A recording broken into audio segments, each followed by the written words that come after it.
We also received documents from the email account of Sally Yates. Remember the acting Attorney General Obama holdover? So this is what happened. Yates was brought in as acting Attorney General. Huge mistake. She was there 2.5 weeks or so, until Trump had to fire her for refusing to obey for refusing to allow the Justice Department to defend the first version of his so-called travel ban. Really outrageous insubordination. A ban which has been upheld more or less each time it's come before the Supreme Court, despite the left's fanatical attempts to undo it. So what we did was we asked for emails from her account, her emails from the 2.5 weeks she was acting Attorney General. So we finally gotten some batches. We had to sue for them, as we always do almost. There was an interesting email because there were several emails that were sent to her from Justice Department officials praising her efforts to thwart the President of the United States. Really unlawful efforts, improper efforts, unethical efforts. And one of these emails came from someone called Andrew Weissman.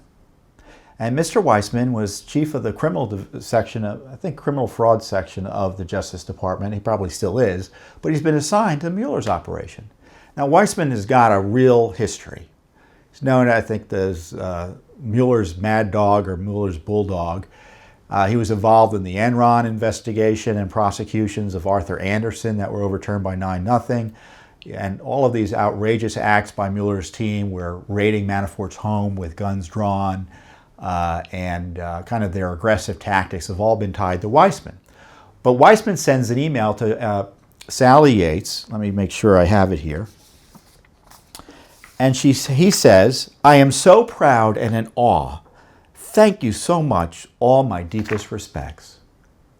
This guy is number 2 at Mueller's operation. So we've had the FBI agent who was running the day-to-day operations of the FBI in terms of the Clinton email investigation. He ran that investigation day to day. Thrown off the Mueller team. And of course that act was hidden from us. And now we have strike, I don't know, maybe 56, but now strike 2 in the least, of his deputy praising this Obama holdover for basically breaking all ethical norms at the Justice Department and refusing to defend this lawful travel ban. Now, what Yates should have done if she didn't like what President Trump was asking her to do was to resign.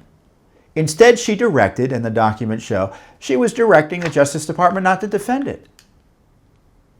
Rank insubordination, unethical for a lawyer in my view.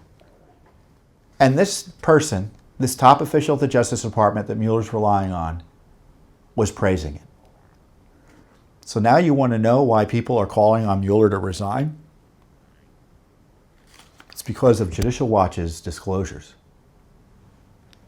Between that, the FBI revelations, the tarmac records, people are fed up. And Republicans who have defended Mueller, because what happens is on the Hill is Mueller's a member of the establishment where Mueller much respected is the phrase. Well, he doesn't have much respect anymore. And the FBI, I remember talking to a key staffer on the Hill, and he said, well, the Republican leadership likes the idea of a special counsel because it means they don't have to talk about the Russia investigation. They can say, well, the special counsel's handling it. Well, no more.